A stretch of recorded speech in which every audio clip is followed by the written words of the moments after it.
Hi, Scorpio. So we're gonna spy on your ex.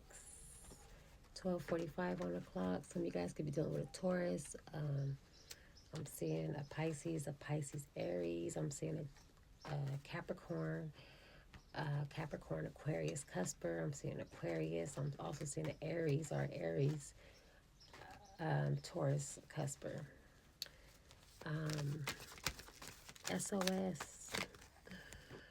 Let's spy on your ex. SOS. So I'm feeling like somebody was always acting like you were the bad person.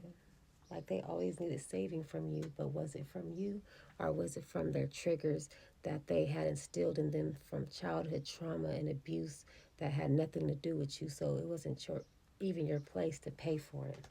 For example, we all have triggers like, okay, if somebody calls me weird, for me, that's going to trigger me because you know how I grew up. I feel like no one understood me, like I was different, like I was weird, like I didn't have nobody to talk to, like I was, you feel me, whatever the case may be. That's something that happened in my childhood with peers, family, friends, whatever, that made me feel that way. So if I get with somebody as a grown ass person and they say, oh, you're weird, and it triggers that, like, okay, does that make it that other grown ass person's fault? That since they said I was weird, now I feel this type of way? No, it's a trigger that's a trigger because of what I went through as a child. So that's unhealed trauma. Or even if I went through as an adult, that's unhealed trauma. That has nothing to do with that person. I can't sit here and blame that person because they said weird, and all of a sudden I feel like you disrespecting me because of some shit I've been through that I have yet to work through. You understand what I'm saying? So, whatever that's about. Because I was born in 87, and this year and this nowadays, boys and girls, they call the boyfriends and girlfriends, they call each other bitches, and it's just a term of endearment. So, you feel me? Like, how could you be to blame? But, anyways, Scorpio, let's spy on your ex. This person is constantly in denial. They're constantly trying to make excuses and escape something because they're in some form of deception. They're wearing a mask. They're hiding, concealing the fact that they might just be a karmic. There might just be a third party here. There might just be haters outside of your guys's that were outside of your guys' relationships that had a major influence on your relationship that they don't want to speak on. That yeah, there was a lot of rumors, nosy ass friends, families, hating ass whoever who was gossiping, being nosy and spreading some type of rumors, okay? But they're acting like they had nothing to do with that, okay? So I feel like you caught on real quick and you just moved on and stopped calling. Like, I don't have nothing to say. No, thank you. No pictures pressed or some shit like that. Like, you were a local celebrity. As much as this person allowed other people to talk about you and how they also engaged in talking about you and spreading those type of rumors. This person, I heard wherever they, I heard wherever they go, chaos follows, disaster follows.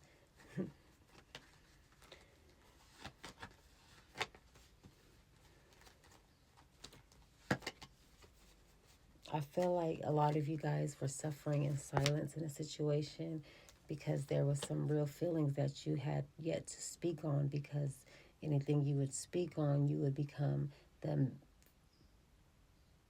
focal point of somebody's rumors, gossip, storylines, or whatever the case may be. You cannot be your authentic self because you would be judged, talked shit about, it would be held against you, and it would be spread across the community. Yeah, so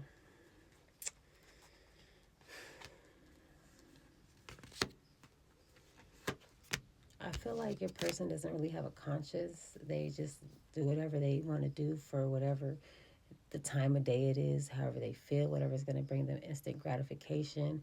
And this built up a sense of lack of trust and disloyalty. This person was not loyal to you. At least that's how you felt, and at least that's what I'm seeing.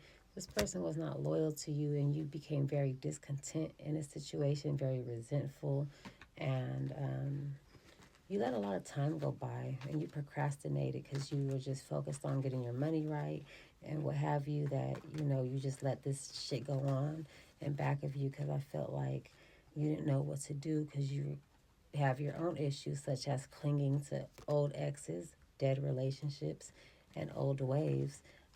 Your person here, your ex, they're kind of bitter, and it doesn't necessarily have everything to do with you, but it stems from their family upbringing, their childhood, their blood ties, and their inner circles.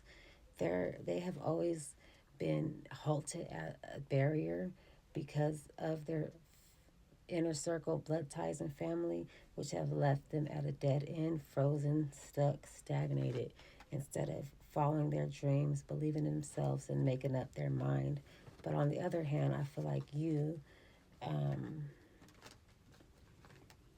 you know how to get away. And you chose to. You chose to cut ties, to stand up from yourself and go take a vacation or just take a break from it all. And I feel like as soon as you did, you had an immediate glow up. You had new opportunities, okay, a new career. And now that's when this person started to miss you and let's talk in reunion. Okay. Yeah, they want a second chance. They're having nostalgic memories. They could even be trying to emotionally manipulate you. Remember when this? And sending you pictures of that. And you're like, the only person I'm reconciling with right now is myself. Okay, so you're not accepting any fake ass rash insincere apologies. You're actually making up your mind, believing in yourself, and following your dreams here. So you're recharging, you're letting go, you're clearing your mind of a feminine energy here. A mother could be very significant to you. They could be guiding you, whether they're alive or not. But you're getting back to your joy, your happiness, your feelings. You could be going by water a lot, but you're learning to control the emotional ups and downs of yourself here. And that's kind of exhausting to do, a lot of self introspection and self care and working on yourself. It's not just glories and peace and balance and harmony. No, motherfucker, it's an ugly ass journey. It's exhausting. Okay. His self care, introspection, meditation. That shit is exhausting. That shit is painful. That shit is ugly when you're healing. It's not nothing to really laugh at until the end or little parts in between.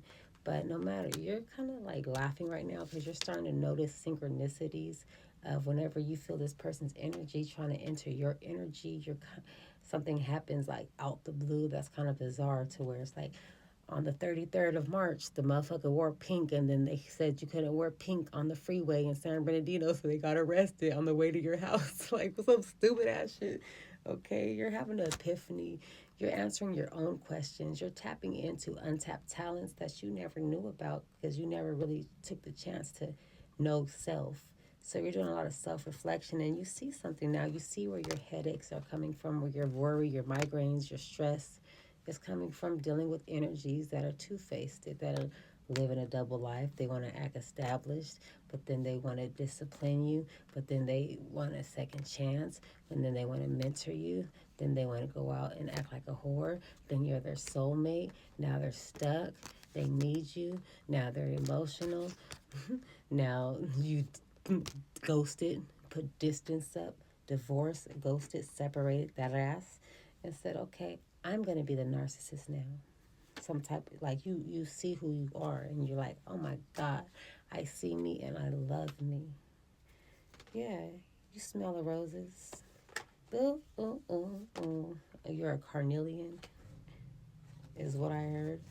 I feel like you're learning to love on yourself right now, and you're just seeing what is incompatible with your energy right now, and the drama and the arguments and the doing mushrooms and doing different type of drugs. That's just not it for you right now. You feel like you rather do a mushroom by yourself and get to know yourself. And I feel like the more you get to know yourself, the more you love thyself. And the more that you look at yourself, the more you're like, oh my God, why the fuck would I ever settle for something that is just, you understand me? It's not up to par. Because once you really see yourself, people say they love themselves all the time.